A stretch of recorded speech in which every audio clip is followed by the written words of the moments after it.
Madam Chair, I do not want to assume, so I would like to be clarified. Is this the OVP 2025 budget proposal or the confidential funds? Madam Chair, sinabi ko budget eh. Hindi ko sinabing confidential fund. Sinabi ko budget. Medyo mahina yata ang tenga ni Vice President eh. Sinabi ko budget eh. Madam Chair, I will forgo the opportunity to defend the OVP 2025 budget proposal by question and answer. I will leave it to the House of Representatives to decide on the 2025 budget. Honorable Rosas, you may proceed. Madam Chair, ayaw tayo sagutin, Madam Chair. Hindi ko maintindihan kung bakit tayo ayaw sagutin. Napakasimple po ng mga tanong natin. It is about dates. It is about confirming yung mga dates, Madam Chair. So ayaw tayo sagutin at sa harap no ng publiko. Ang publiko po ay may karapatang malaman ito. Kaya po tayo nagka-question kaugnay dito, Madam Chair.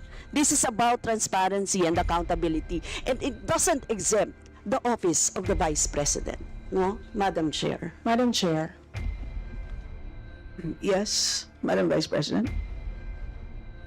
she may not like my answer. She may not like how I answer. She may not like the content of my answer. But I am answering. I do not have to answer to her. If I want to answer to the people, Yes, we note that, Madam Vice President. if I want You to may answer to the people, You may proceed, Honorable Rosas. yes, Madam Chair, Madam we Chair, are kailangan already pong cooperating with the Supreme Tama, Court Madam Chair. cases Ang and the dokumentong Commission on ipinapasa sa Ethics. opisyal ng gobyerno, Madam Chair. I believe yun po ang kailangan natin gawin, ano? Sa isang simpleng mamamayan, kapag Madam Chair. nagkamali ka ng kahit isa sa Diba? form na sasagutin, Please wait Madam to be Chair. acknowledged. Yes, Honorable Rosas, please Yes, proceed. nagpapasa tayo Diba, ng application. Kailangan tama ang nakalagay, Kung hindi Madam niya naman Chair. gusto kung paano Ipapasulit sa'yo kapag nagkamali ka. Ganyan din ang Please wait to be acknowledged, Diba? Madam Vice President. Isa-isa lang Hindi tayo, naman tayo pwedeng sabihin nyo na magkakaintindihan. hindi ako sumasagot dahil hindi niya gusto yung sagot ko. Yes, isa-isa lang po tayo magsasalita. So yes, Honorable Rosas, Yes, please proceed and continue. Thank you, Madam Chair. Madam Chair, kailan sinabit ng OVP ang liquidation report ng 2022 confidential fund sa Intelligence and Confidential Fund Audit Office ng Commission on Audit? Yan, Madam Chair, siguro naman masasagot tayo ng OVP, Madam Chair. Madam Vice President. I will forgo the opportunity to defend the OVP 2025 budget proposal. By question and answer, I will leave it to the House of Representatives to decide on the proposal. Honorable Rosas, proceed please. Yes, Madam Chair, simple questions of dates, no, Madam Chair, hindi na tayo sinasagot. I don't think so nasasagutin niya tayo sa iba pa. So, Madam Chair, let me run down my questions sa iba pa. Madam Chair, yung pagtanong ko sa kailan sinubmit, tapos kung kaya, ibig sabihin yung liquidation report na dated January 10, 2023, it was only submitted to ICFAO on September 18, 2023. And Madam Chair, pinrocess ang confidential funds na ito noong 2022. Tatanungin ko rin sana kung aware ang OVP sa Joint Circular Number 2015-01. Kindly wind up. And Madam Chair, for the record, kasi Madam Chair, ang nakalagay sa item 6.2.2.7 no, ng Joint Circular, all cash advances for CF for the confidential fund or intelligence fund shall be liquidated at year-end, Madam Chair. So yun po yung reason kung bakit natin tinatanong, kasi lumagpas. Ibig sabihin, di nagko-comply ang OVP sa deadline na nakalagay sa joint circular na dapat niliquidate na ang cash advance para sa confidential funds ng 2022 noong December 2022 pa lamang. Yun po yung year-end niya. Pero nakita niyo naman January. So Madam Chair, those are simple questions na kayang-kayang sagutin ng OVP but never na sinagot ng OVP, Madam Chair. So, Madam Chair, sana man lang kahit paligoy-ligoy, hindi sinagot talaga Madam Chair. So, thank you, Madam Chair. Next to interpolate is Madam Chair? yes. Yes. Hindi po totoo yung sinasabi ni Representative Brosas na hindi ako sumagot. Hindi sumagot ang Office of the Vice President. We cooperated with the cases in the Supreme Court. There are 4 cases in the Supreme Court. And then we cooperated with all the audit actions of the Commission on Audit. Now, I will forgo the opportunity to defend the Office of the Vice President 2025 budget proposal by question and answer, and I will leave it to the House of Representatives to decide on that proposal. Madam Chair, last lang, Madam Chair. This is the Congress, Madam Mag-alis ka na Chair. lang sa round 2, Honorable Brosas. Yes, sasabihin ko lang, Madam Chair, na proper forum ito para malaman natin ang lahat. This is a proper forum. Ang Kongreso po ang dapat nag-aalam niya. Thank you. Pero gusto ko lang pong tanungin si Madam Vice President. If the representatives of the people, like this House, has all the right to scrutinize the budget of any agency. Madam Chair. Madam Vice President. Madam Chair, is it a question? I think it's directed to the House. No, I'm asking you the question, Madam Chair. I'm asking the question to the resource speaker if she believes that this House, being the representative of the people, has the right to scrutinize the budget of any agency. Right, precisely. That's why I say I will leave it to the Only House yes of or no, Madam Representatives to decide Madam on Chair. the proposal Madam Chair, as presented. excuse me, Madam Chair, that can only be answerable by yes or no. We, again, Chair would like to remind our guests to please be responsive to the queries of the members in the most direct manner. So please proceed, Madam Vice President. I already answered. Answer po ba yes or Madam no? Chair, perhaps my ears are not very clear, so I would like to find out if she answered yes, Madam Chair.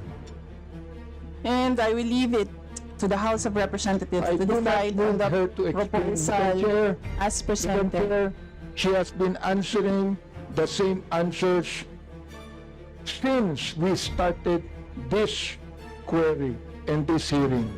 What I just want to ask, Madam Chair, is very simple. A simple answer of yes or no. Does the Madam Vice President believes that this House has all the right to scrutinize the budget of any agency? I'm not just referring to the agency of the Vice President. I am referring to every agency of government, Madam Chair. That can only be simply answered by yes or no. I do not need to hear the paulit-ulit na kasagutan niya. Kanina pa, gusto ko lang po marinig. Hindi po ako nagagalit. Oo, hindi po katulad niya, parang inis na siya. Oo, gusto ko lang po malaman.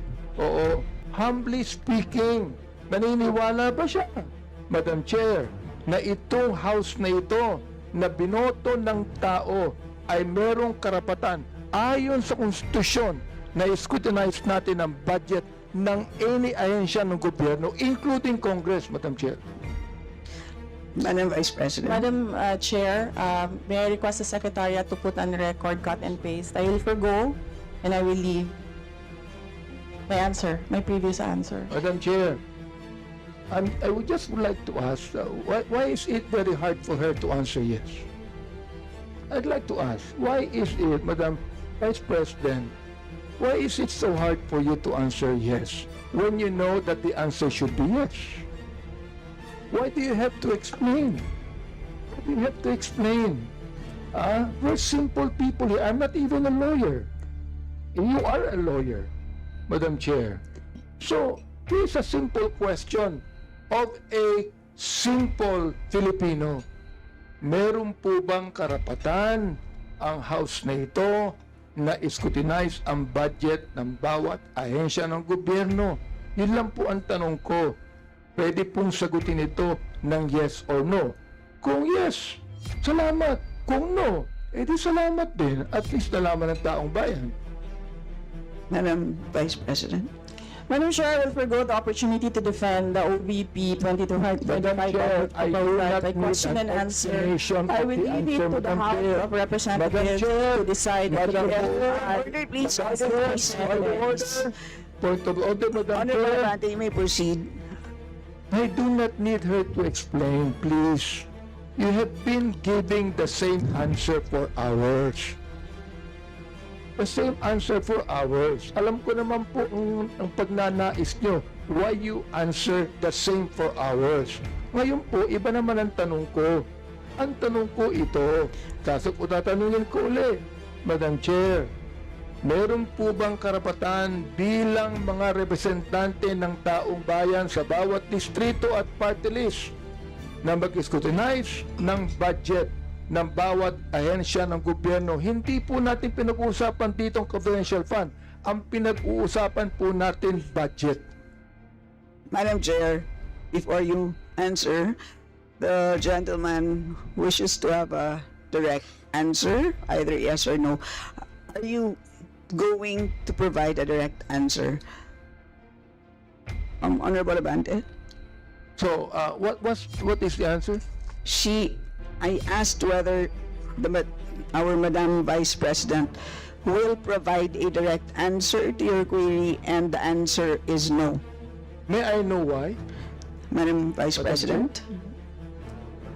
And her answer is no as well. I don't think that would be the right answer, Ms. The question is, may I know why? And her answer is no. Would that be the right answer to the question why? Madam Vice Madam Chair. President, do you wish to comment? Madam Chair, hindi dahil hindi nyo gusto yung mga sagot ko, hindi nyo gusto yung manner ng pagsagot ko, at hindi nyo gusto ang mga sinasabi ko, hindi ibig sabihin Madam hindi, Chair. hindi ka sinasagot Madam Chair, ang mga point of tanong. order. Yes, Honorable Mali po Abante. yata ang sinasabi niya, hindi nyo gusto. Hindi yung nyo. Madam Chair, wag niyong isali dito ang akin mga kasamahan dito. Ako ang nagtatanong. Sabihin mo sa akin, hindi ko gusto ang tanong mo. Yun lamang ang dapat niyang sabihin sa akin. Sapagkat hindi ko rin gusto ang sagot niya. Madam Chair, ganun lang. Oo. Ano po ang sagot niya? Madam Vice President, do you wish to? Madam Chair, Answer. there's no question. The Honorable Abante is asking for a question, for a response. Ano po ang sagot niya? Yan ang huli po niyang sinabi. I request that the question be repeated. Honorable Abante, kindly The repeat answer- your question, not the- to be The answer is what? included in your time. To please repeat your last question. Ito po, ang tanong ko kanina, meron po bang naniniwala po ba ang ating Vice President na meron pong karapatan ang mga representante ng taong bayan, ng mga distrito at mga party list na scrutinize po namin ang budget ng bawat ahensya, hindi po lang ahensya niya, ng bawat ahensya ng gobyerno. Yes o no lang po ang sagot yan. Ang tanong ko po, Madam Chair, kanina ayaw niya sumagot. Ang sagot niya, ayaw niya sagutin. So ang tanong ko ito, may I know why? Ang sagot niya, no. Aba, Madam Chair, hindi po ako masyadong expert mag-English, pero palagay ko po naman, yung pong tanong na may I know why, palagay ko hindi po tama yung sagot na no. Madam Vice President. Madam Chair, palagay ko. So that explains it. It is his opinion. Madam Chair, It's up to you. You are the deciding officer. Madam Chair, hindi ko po opinion yun. Nakalagay po sa konstitusyon yun tulad po ng Vice President natin. Naniniwala po siya sa mandato niya bilang Vice President. Naaayon sa konstitusyon. Gayon din po ang mandato natin dito na meron tayong karapatang mag-scrutinize ng budget ng anumang ahensya ng gobyerno ayon sa konstitusyon. Ang tanong ko sa kanya, naniniwala ka ba doon? Madam Vice President. Madam Chair, umikot na po tayo, bumalik na tayo sa simula. Natapos na yon, nasagot na. Ang sinabi, palagay ko, hindi iyan ang tamang sagot. Kung hindi niya gusto yung sagot ko, hindi ibig sabihin na hindi ako sumagot. Madam Chair, palagay ko, hindi po siya sumagot sapagkat inuulit lamang niya ang sinabi niya. O ito po ang gusto kong tanungin sa kanya. Pwede ba, Madam Chair, pakiulit mo yung sagot mo na isinasagot mo ng paulit-ulit kanina pa, Madam Chair. Gusto ko lang ulit marinig. Gusto ko lang ulit mai-record. Pakiulit mo lang ang sagot mo sa lahat ng mga tanong na tinatanong dito mula pa kanina. Madam Vice President. Madam Chair, I do not want to assume, so I would like to be clarified. Is this the OVP 2025 budget proposal or the confidential funds? Madam Chair, sinabi ko budget eh. Hindi ko sinabing confidential fund. Sinabi ko budget. Medyo mahina yata ang tenga ni Vice President eh. Sinabi ko budget eh. Hindi confidential fund. Sinabi ko na wala akong pakialam sa confidential fund. Ang pakialam ko ganito. Meron pang karapatan. Naniniwala ba siya na ang Kongreso ay merong karapatang mag-scrutinize ng budget ng anumang ehensya? Yun po ang tanong ko. Sagutin po niya yes or no. Ayun, kaya niya sagutin ng yes or no, sabihin niya sa akin ang sagot niya kanina ng paulit-ulit sa lahat ng mga tanong ng ating mga kulig. I will forgo the opportunity to defend the Office of the Vice President 2025 budget proposal by question and answer, and I will leave it to the House of Representatives to decide on the proposal as presented. Madam Chair, maraming salamat po. Ibig sabihin po, yung kasagutan niya na paulit-ulit, naniniwala siya na merong karapatan ang Kongresong ito na i-scrutinize ang budget. Kahit ang budget na yan nagsimula ng 2023, meron pa rin karapatan ang Kongresong ito na i-scrutinize ang budget. Maraming salamat, Madam Chair. Maraming salamat po, Vice President. Salamat. Next to interpolate is the Honorable Richard Gomez,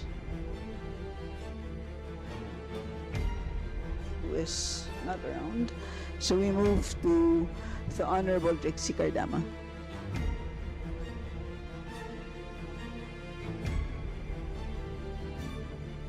Thank you, Madam Chair. Good evening po, VP Sara. Although kami po ay mga kinatawan ng taong bayan na nakakakuha ng libo-libong boto ng Pilipino, kayo po ang most voted national official sa kasaysayan ng bansang ito. Kinakakatawan po ninyo ang kagustuhan ng pinakamaraming milyon-milyong Pilipino. At bilang isang mataas na opisyal ng Armed Forces of the Philippines Reserve Force, ano pong masasabi nyo sa mga kaalyado ng NPA na nakapasok sa gobyerno at ginagamit ng pondo ng gobyerno para tumulong sa pagpatay sa ating mga pulis at sundalo at i-recruit ang mga kabataang Pilipino? Madam Vice President.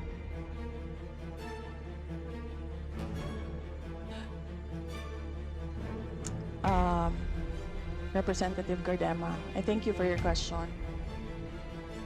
I will forgo the opportunity to defend the Office of the Vice President 2025 budget by question and answer, and I will leave it to the House of Representatives to decide on the proposal as presented.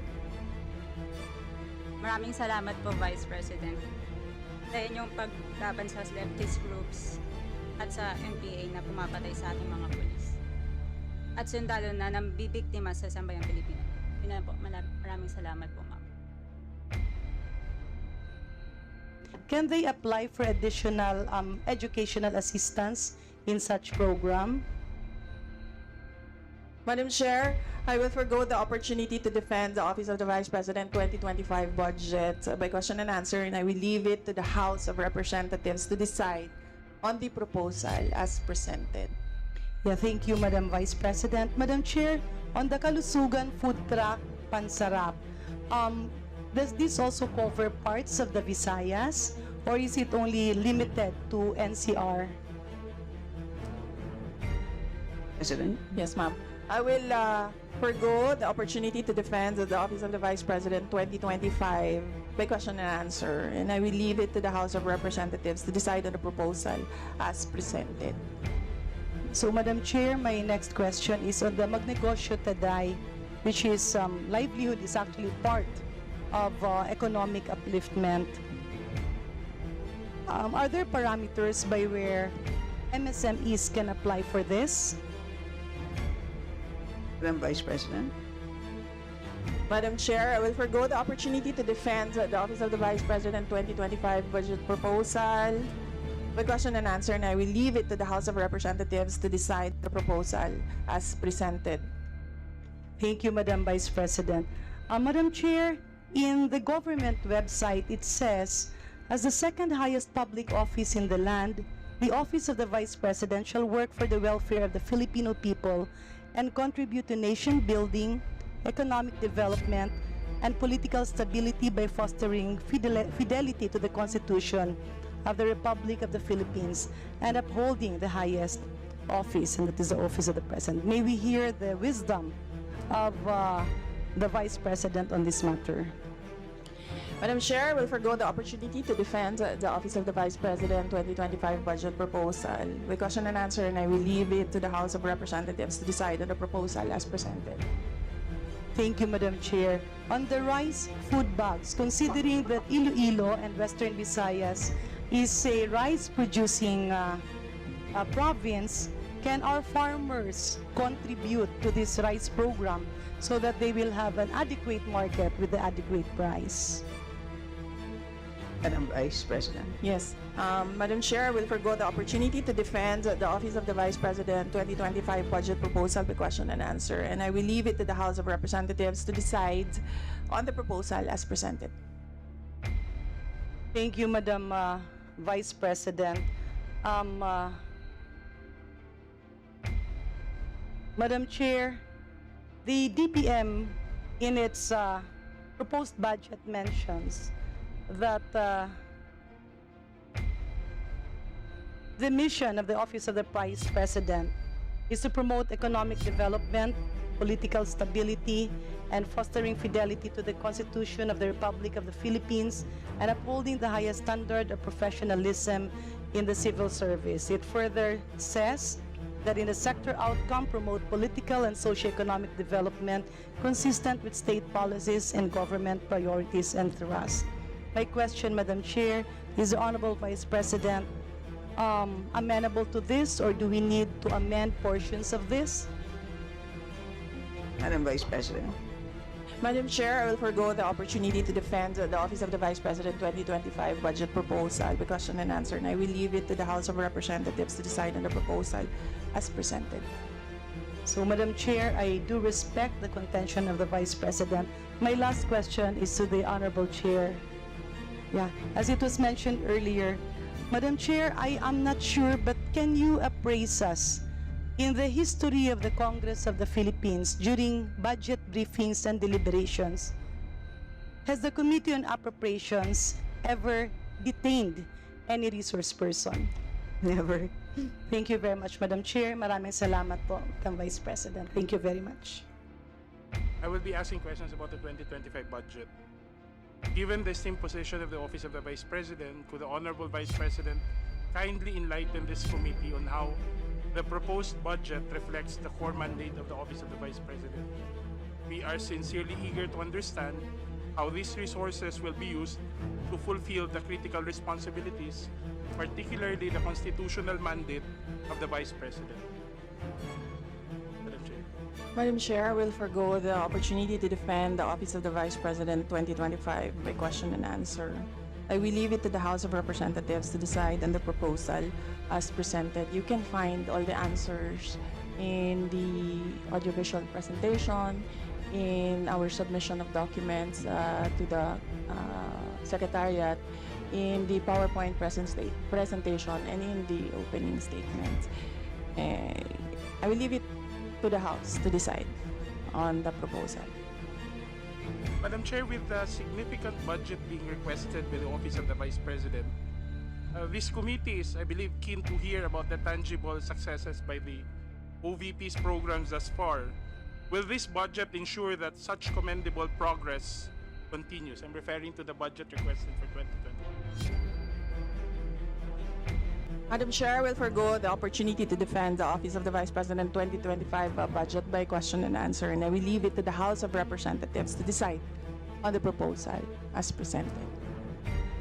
Madam Chair, I believe we are all familiar with the constitutional mandate of the Vice President, and that's why we'd want to know if the Honorable Vice President could clarify how the proposed budget allocation and the programs that it supports are aligned with this constitutional mandate of the Vice President. Because we're confident that the budget is a perfect reflection of the Vice President's priorities and the office's essential duties. Madam Vice President. Yes, Madam Chair, the answers are in the AVP presentation, the opening statement, the documents that we submitted to the Secretariat, and the PowerPoint presentation. I will forgo the opportunity to defend the Office of the Vice President 2025 budget proposal by question and answer, and I will leave it to the House of Representatives to decide on the proposal as presented. Thank you, Madam Chair. Madam Chair, in the spirit of collaboration, could the Vice President also share how the OVP works with other agencies to avoid duplication and ensure the efficient use of public funds? We trust that the budget is also a reflection of such strategic coordination. Vice President. Madam Chair, I will forgo the opportunity to defend the Office of the Vice President 2025 budget proposal by question and answer, and I will leave it to the House of Representatives to decide on the proposal as presented. Madam Chair, considering the careful thought that must have gone into crafting the budget of the OVP, would the Vice President explain the rationale behind specific allocations? We are particularly interested in how these figures, especially the amounts, were arrived at, considering that the Vice President has a national mandate, and how it was computed so as to translate into meaningful outcomes for the public. Madam Chair. Madam Vice President. Yes, Madam Chair, I will forgo the opportunity to defend the Office of the Vice President 2025 budget proposal by question and answer, and I will leave it to the House of Representatives to decide on the proposal as presented. Madam Chair, the Honorable Vice President has repeatedly mentioned that she will forgo the right to personally defend the budget through a question and answer format. How should this committee interpret such a decision? Would it be fair to conclude, Madam Chair, that the programs under the OVP may not be as high a priority or as important as we had hoped for? Or should we interpret the response and the demeanor of the Vice President indicates that we, the elected representatives of the people, and the people that we represent do not deserve an explanation on how public funds would be spent by their office, Madam Chair? Yes, Madam Vice President. Yes, Madam Chair, all the answers are in the audiovisual presentation, the documents that we submitted to the committee secretariat, the opening statement, and the PowerPoint presentation. I did not say forgo the right, I said forgo the opportunity to defend. Thank you, Madam Vice President, because I think it's not our right to explain our budget. It's our duty to explain our budget. That's all, Madam Chair. And I would have to say, I leave it to the committee to consider the responses of our Honorable Vice President in the approval of the budget of the OVP.